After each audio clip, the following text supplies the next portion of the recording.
Then मैं यहाँ बात करती हूँ नॉन बिजनेस रिस्क की।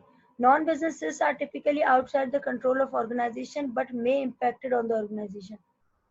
नॉन बिजनेस रिस्क वो वाले रिस्क जो ऑर्गेनाइजेशन से कनेक्टेड नहीं होते, ऑर्गेनाइजेशन के कंट्रोल में नहीं होते, लेकिन वो डायरेक्टली और इनडायरेक्टली ऑर्गेनाइजेशन को इफेक्ट ही कर रहे होते हैं। तो ऐसे बिजनेस रिस्क को हम कहते हैं नॉन बिजनेस रिस्क।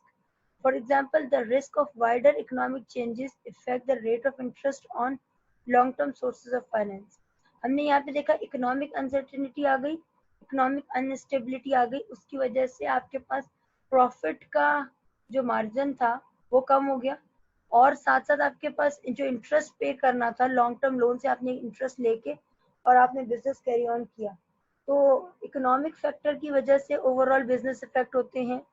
और इसके अलावा नॉन बिजनेस यहाँ शामिल ये है कि आपके पास जो इंटरेस्ट रेट आ रहा है वो फ्लक्चुएट हो रहा है। अगर वो फ्लक्चुएट हो रहा है तो आपके पास नेट आपके पास क्या पे करते हैं आप, इंटरेस्ट कॉस्ट। तो इंटरेस्ट कॉस्ट जब रेट ऑफ इंटरेस्ट फ्लक्चुएट करता है तो आप इंटरेस्ट कॉस्ट पे करते हो। तो इंटरेस्ट कॉस्ट जब आप पे कर रहे होते हो तो उसमें फ्लक्चुएशन आती है जो कि आपके प्रॉफिट को सिग्निफिकेंटली इफेक्ट करती है। क्लियर?